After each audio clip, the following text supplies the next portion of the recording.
Hi, everyone. Welcome to the 21st SF Doc Fest. I'm Gigi Haycock, one of the programmers at the festival, and you have watched Sons of Mezcal, and we have the pleasure of having the director, Stefan Work, and also the editor, Danny Doran. Which one? Did I get it wrong? Doran. Yeah, it's okay. Doran, sorry. I know I should have written it phonetically. Joining us. So thank you all for coming. Yeah, of course. Thanks for having us. So it is such a beautiful film, and I was immediately drawn to it. What made you? Maybe we start off with what made you decide to do it in the cinema verite way style? Yeah, of course. Well, for people who have been to Oaxaca, or have not been to Oaxaca, it's an incredibly special place. It's hard to describe sometimes in words. So this is why Sons of Mezcal is extremely special to share, because Dana and I went down there about 4 years ago, and we met about several different families, mainly the Cortez family, who's kind of the feature of the film. And as we were touring around different parts of Oaxaca, meeting different family members, tasting mezcal, we started realizing that the pace in Mexico is very tranquil, it's very slow. Everything happens very quietly. There's a lot of words spoken and there's a lot of no words spoken. So we thought that cinema verite approach was definitely the best format to just let things unfold, versus kind of, we help guide people through the process and through that kind of storyline, but we wanted to be completely hands off and let you just experience as if you were standing there with the families tasting the mezcal. So it really was kind of a reflection and mirror of the environment. And we thought that was just the perfect format for it, you know. I think it worked really well. And so it took a little while maybe, or did it not, for them to get used to you being there and filming them? Yeah, I mean, our first trip down there was sort of the diplomacy trip. And I think that's sort of where we initially sort of figured out that that was the style that it was going to be made in, was also because we were just watching and people don't really explain everything. So you sort of just have to become a part of it. And then, you know, eventually once they got to know us, and then I think they became okay with us being around. And, you know, once you just sort of like, you know, you forget that the camera's there, I think it lends itself to documentary. Yeah. Yeah. And how did you, oh, sorry, go ahead. No, I think that, like Danny was saying, when you're spending time, the initial goal is really becoming comfortable with people. You know, documentary, you want to really reflect the people, how they are in their regular life. And how do you accomplish that when you have a sit-down interview or you have major camera systems in people's faces? Our cinematographer, Jackson Jarvis, another Brooklyn native, very talented guy, and he really thought that it was best to shoot it this style, really, and he just kind of danced around. He was in the right places at the right time. So, you know, very in tune with the family members, because he's fluent in Spanish. So that was very important for us, for him to know what's happening around him. So it took a little bit of time to warm up, I think, but at the same time, those are kind of those conversations you have at the beginning. You know, we're all here to tell the story, and they opened their hearts and arms to us. So we were super fortunate about, you know, being able to access these families and show their day-to-day life. Yeah. Well, the cinematography was beautiful and got in so close to the important stuff. Like, you know, they were talking about agave is everything, and you just felt that, you know, throughout the film. And so that worked for, I mean, just how close everything got. You felt a personal connection with everything that was going on. How did you meet Don Jose Cortez, and how did that come about? Well, there's a kind of a saying, I guess, in Mezcal that you say, you know, Mezcal, you don't find it, it finds you. And it's kind of one of those things that is this kind of recurring trend. You know, we start talking to friends and other people, how did you get into Mezcal? It really kind of starts with a fascination and interest in the spirit alone. I'm kind of an I lived in New York for a little while, and I actually had a little bit of a background in the wine and spirit industry. And what actually got me interested is I saw a photograph of one of our characters, Tio Pedro Vasquez, and he was on horseback. And it was actually a Mezcal tasting at one of the wine stores that I used to work with. And they weren't really telling his story. They were telling a bit of the story of Mezcal and the families, and that's really important to the people who sell Mezcal. But I just wanted to learn more about him and his family and go down there. His look and the environment just looks so fascinating. So it was a photograph that really inspired Danny and I to get down to Oaxaca to meet Tio Pedro. And Tio Pedro is an amazing guy. He's in his late 70s, almost early 80s. His grandchildren are now almost mezcaleros, as you see in the film. And so fast forward 4 years later, Danny and I, as we went to La Chigui, which is kind of this 4 or 5 hour distant journey on switchback dirt roads just to get out there on this ranch style palenque.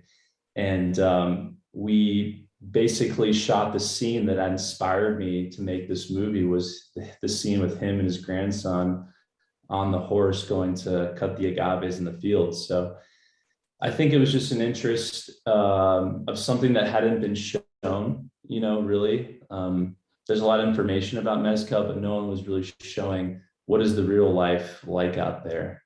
And so, yeah, it all started with one small Mezcal from Tio Pedro Vasquez that, inspired us to go learn more, which is really, really fun and unique. Yeah, and I think in a lot of ways, I think that, you take for granted where things come from. And you don't necessarily always think what goes into making something that you're going to consume in New York, right? Everything comes from somewhere. And so is it someone that made it in your neighborhood? Is it a pastry, whatever, but, or is it a spirit that's made in another country? And how this is like a small farm in the mountains in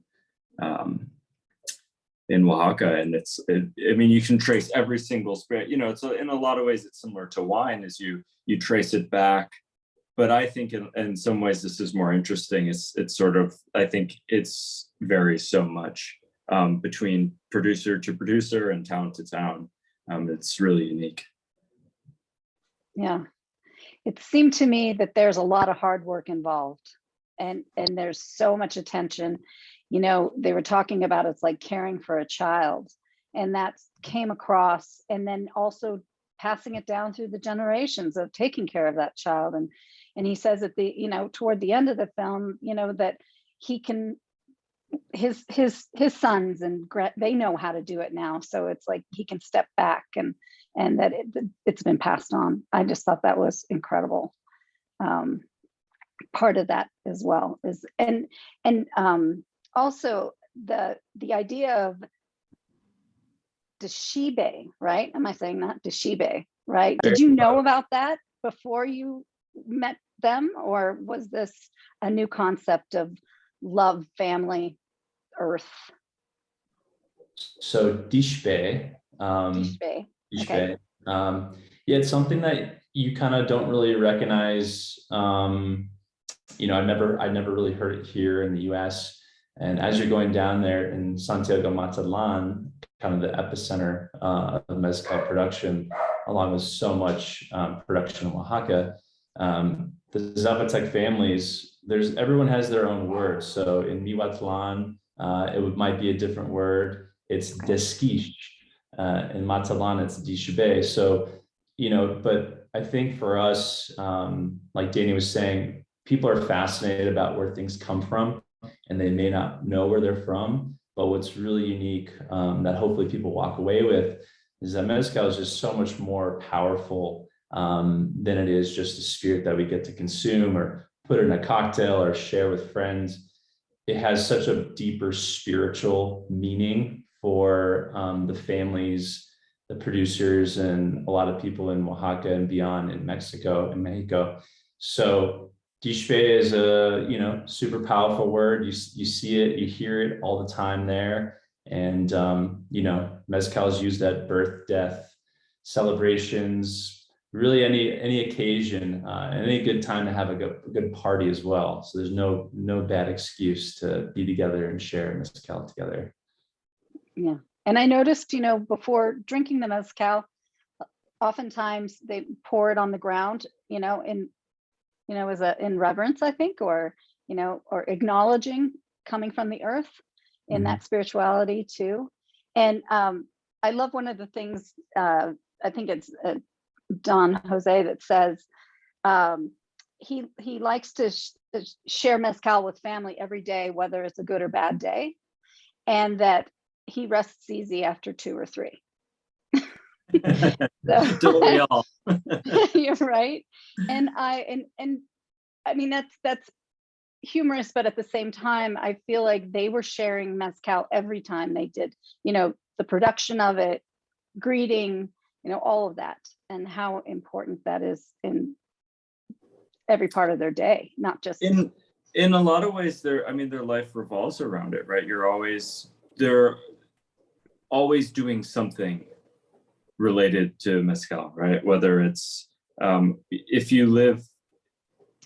you're making mezcal, right, it's all year long. Even if it's the off season, right, you have to sort of, okay, we need to check on these plants. Maybe we're planting more agave. Maybe we're sort of like cleaning out the palenque. Maybe, it's sort of, yes, you have these seasons of when you can make mezcal, but it's sort of it takes the whole year in order to make that go around. So it is very present.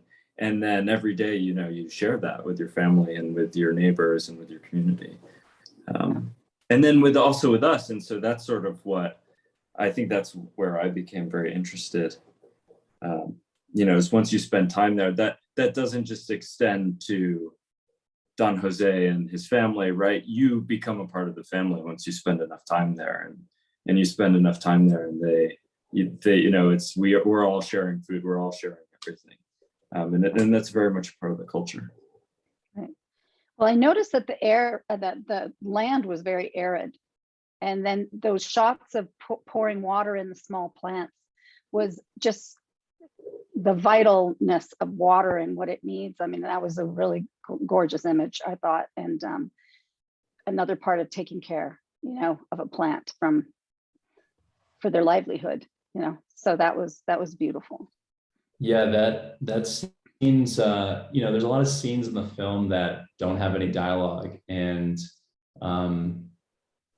they're not only intentional through the edit that Danny and I discussed, is, this is the feel when you're down there. But at the same time, it wasn't as if we cut dialogue out. There's just a lot of, with this father-son tradition or family tradition as well, just passed down. There's just this like unspoken language that Danny really honed in on in the edit. We created a rough cut even without knowing the full translation yet, because so much of the film is in Zapotec and Spanish as well.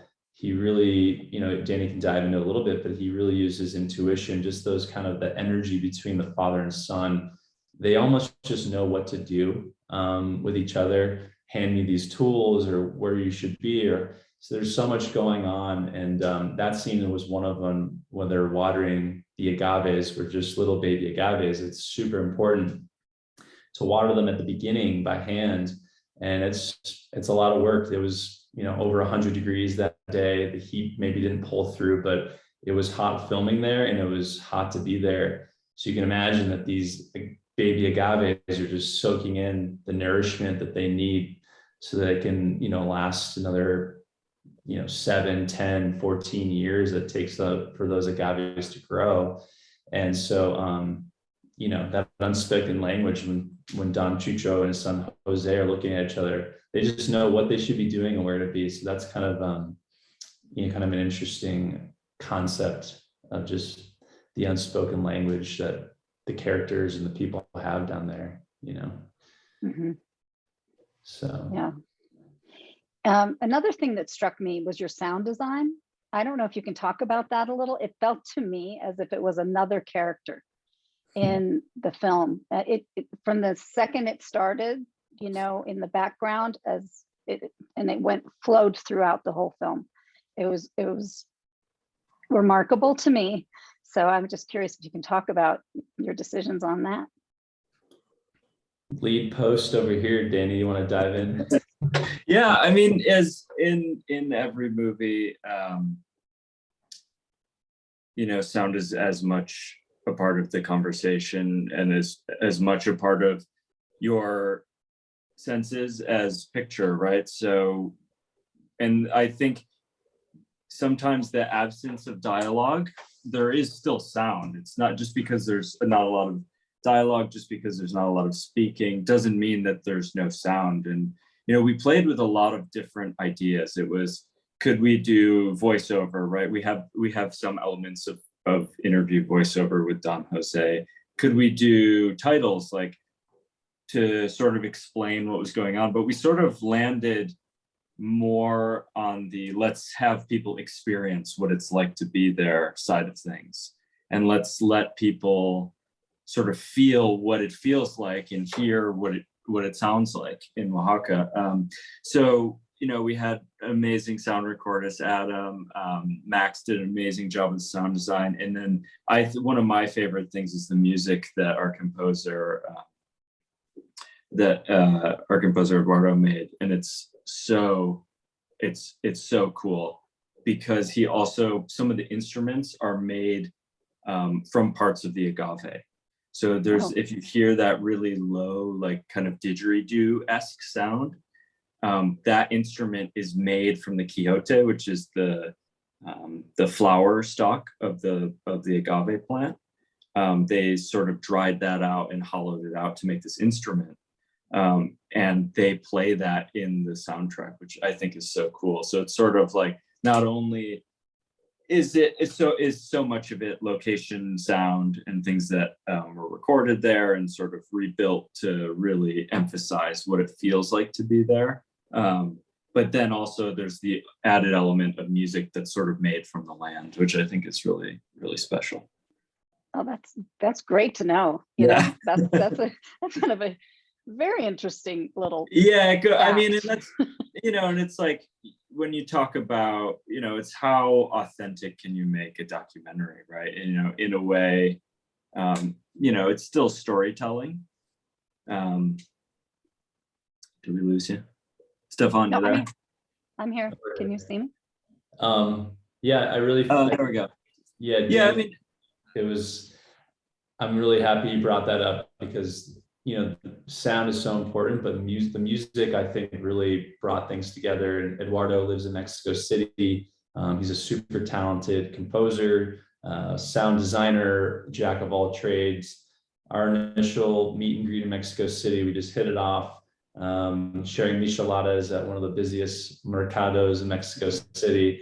From there on out, we were just on the same page of, you know, what we wanted to feel like. But for him, I think what we wanted to bring it back to Mexico and Mexico in terms of using instruments that were from the region.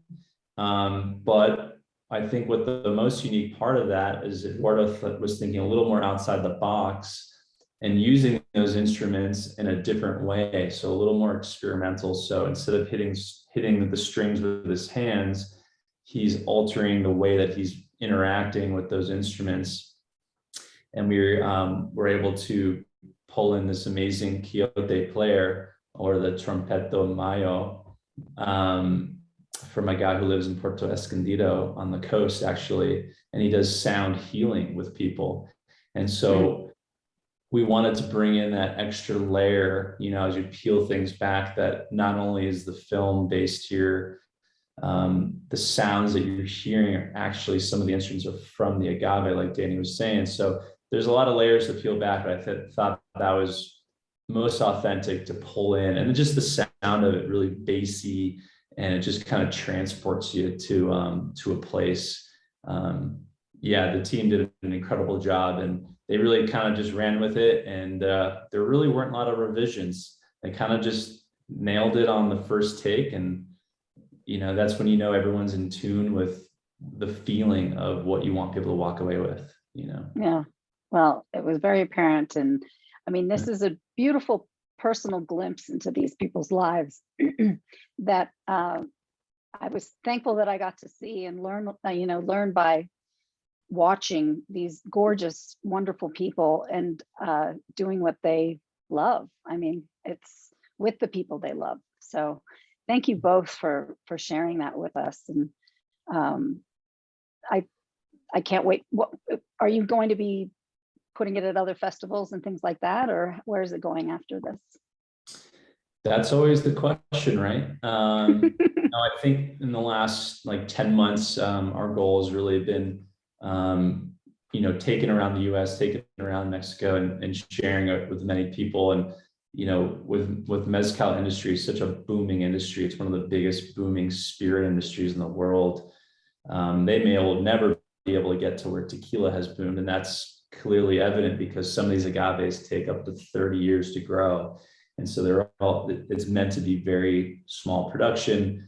I think this first round was to really give it the respect and time it needed to take it personally to people and share the stories and meet people on the ground. And we're working on streaming options this summer. So we hope to solidify some things this year. And we're just super excited to be a part of SF Doc Fest. And we appreciate your time. And we're very excited to see some of the other films out there. I know there's some incredible filmmakers part of it as well. Yeah. Well, thank you both so much. Appreciate you taking the time to talk with us, and best of luck. Yeah, thank you so much. Okay. And hopefully you get to enjoy a mezcalito and dispe point together. I need to find out where I can get it. That's for sure. I'll talk to you. Absolutely. Okay. Well, thank you so much. Have a great day. I appreciate your time. All right, you guys. Thanks, guys. Thanks, Danny.